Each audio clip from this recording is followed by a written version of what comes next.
This is Tahoe City. But we're gonna cut down to a little park down there. Check that out.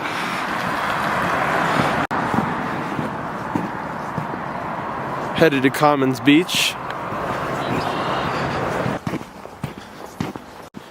Now normally there would be a ton of families here if this was the summertime, but as you can see, it's completely empty except for a couple cars in the parking lot. And here's the lake, which is pretty fascinating.